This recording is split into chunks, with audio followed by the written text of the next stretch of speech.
Good morning students. आज के इस वीडियो में सभी का स्वागत है।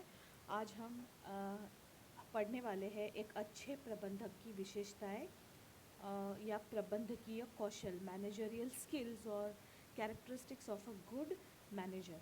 तो प्रबंध क्या है? प्रबंध जो कार्य करता है वो प्रबंधन कहलाता है।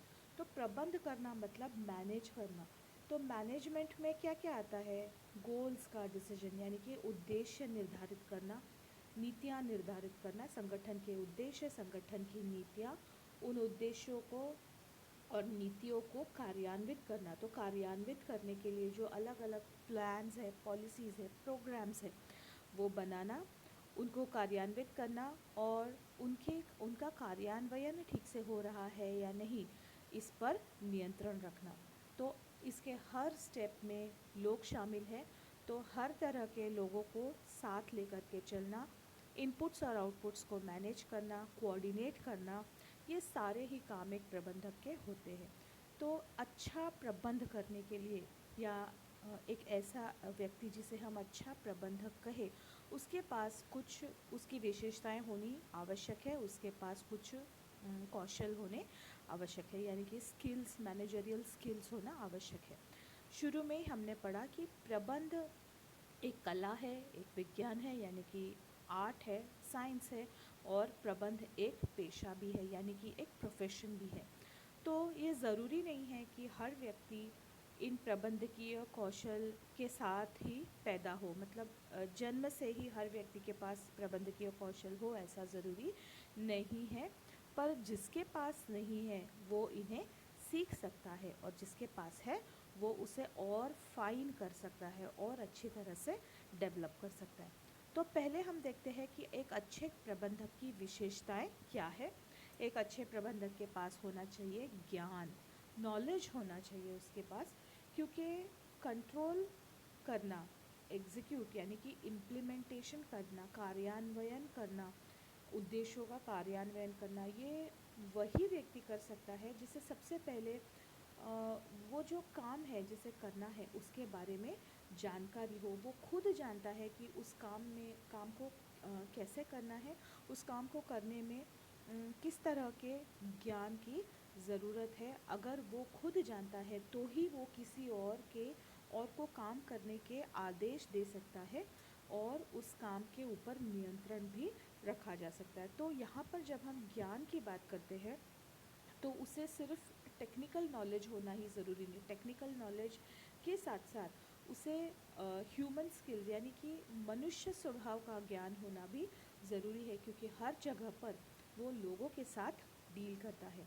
जब उसके पास टेक्निकल नॉलेज है तो उसमें आने वाली समस्याओं का समाधान भी वो कर सकता है, यानी कि कार्य के दौरान आने वाली समस्याओं का वो समाधान तभी कर सकता है जब उसके पास टेक्निकल नॉलेज हो।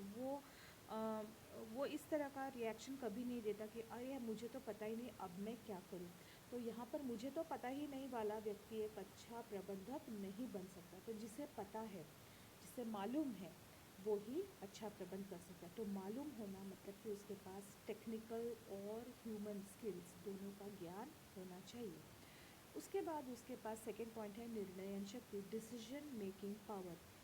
वो जो निर्णय लेता है उसका असर पूरे प्रबंध में काम करने वाले लोगों पर होता है, और डिसीजंस लॉन्ग टर्म इफ़ेक्ट लेने वाले होते हैं, प्रबंध की प्रॉफिट एंड लॉस को अफेक्ट करते हैं। यहाँ तक कि वो संगठन रहेगा या उसे अपना बोरिया बिस्तर बांधना पड़ेगा, ये उस प्रबंध के अंतर्गत लिए गए निर्णय तय करते हैं। तो ये निर्णय क्षमता होनी चाहिए। तो जब भी हम कहते हैं कि किसी व्यक्ति के पास निर्णयन की शक्ति है, तो इसका मतलब कि उसे का पास्ट, प्रेजेंट और फ्यूचर, इन तीनों ही समय की घटनाओं को ध्यान में रखते हुए उन अलग अलग घटनाओं का प्रबंध पर होने वाला असर, अभी वास्तव में करंटली जो परिस्थितियां है, बाज़ार में क्या परिस्थितियां है, एक्सटर्नल एनवायरनमेंट, बाज़ार के अलावा सरकार की नीतियां क्या है, मार्केट में किस तरह की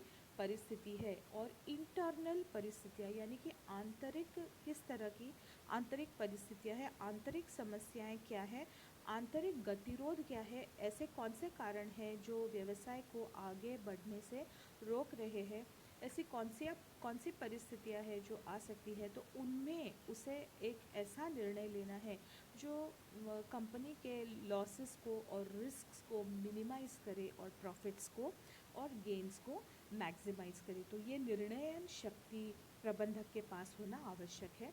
प्रबंधक कैसा होना चाहिए? आत्मनिर्भर व स्वगृही, मतलब कि self reliant and self assertive. उसे आत्मनिर्भर होना चाहिए, मतलब कि अपने काम के लिए उसे किसी और पर निर्भर होने की ज़रूरत नहीं है। तो वो आत्मनिर्भर या सेल्फ रिलायंट तभी बनेगा जब उसके पास नॉलेज है, उसके पास कॉन्फिडेंस है, वो अपने निर्णय खुद ले सकता है। तो उसे फिर किसी थर्ड पार्टी की मदद लेने की ज़रूरत नहीं है। वो आत्मनिर्भर है क्योंकि वो नॉलेजेबल है, वो डिसीजन मेकिंग कर सकता है और उसके पास कॉन्फिडेंस है कि वो जो कर रहा है वो सही कर रहा है।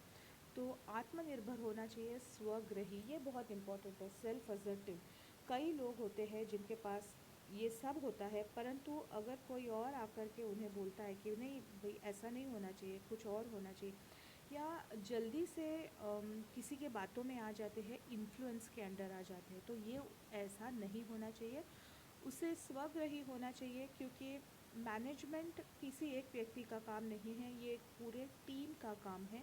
तो अगर जो काबिल प्रबंधक है वो अपनी बात को उस टीम के सामने नहीं रख पाए, वो अपने पॉइंट्स को प्रूव नहीं कर पाए, तो कई बार उसके निर्णय सही होने के बावजूद टीम द्वारा नकारे जा सकते हैं। तो यहाँ पर एक स्वग्रही होने का गुण उसके पास होना चाहिए। उसके पास सोशल सेंस होना चाहिए क्योंकि अल्टीमेटली हम शुरू से बात कर रहे हैं कि मैनेजमेंट सोसाइटी से रिलेटेड है। यहाँ पर काम करने वाले लोग हैं, हर लेवल पर काम करने वाले लोग हैं जो समाज से संबंधित है, चाहे वो कस्टमर्स हो, चाहे वो ग्राहक हो, मतलब कि सप्लायर्स हो, ग्राहक हो, एम्प्लॉयज़ हो या टॉप लेवल मैनेजमेंट हो, हर कोई समाज का ही एक घटक है। तो सोशल सेंस उसके पास होना चाहिए। सामाजिक बोध, भावनात्मक स्थिरता होनी चाहिए। ये ज़रूरी नहीं है कि हर बार हर व्यक्ति को सक्सेस ही मिले, कभी कभी फेलियर्स भी आते हैं। तो अपने दिमाग को या उसके आसपास जो लोग काम कर रहे हैं उनके बिहेवियर का असर भी उसके ऊपर होता है। तो ऐसी परिस्थितियों में, ऐसी सिचुएशंस में वो अगर अपने दिमाग को स्थिर रख के काम करता है तो उसके डिसीजंस सही होंगे। तो ये कब कर पाएगा? वो तब कर पाएगा जब उसके पास भावनात्मक स्थिरता है, मतलब कि उसके पास अपने भावनाओं पर काबू करने की क्षमता है। बहुत गुस्सा आ रहा है, परंतु यदि उस गुस्से को प्रदर्शित किया जाएगा तो उसका असर संगठन पर बुरा होगा। तो ऐसे समय में गुस्से को काबू में रखना आना चाहिए। तो ये है एक अच्छे प्रबंधक के गुण। हम यहीं पर रुकते हैं। इसके तुरंत बाद के वीडियो में मैं प्रबंधकीय कौशल के बारे में बात करूँगी। अभी के लिए मेरी तरफ से इतना ही। बाय बाय गर्ल्स, घर पे रहो, सेफ रहो और पढ़ते रहो, खुश रहो।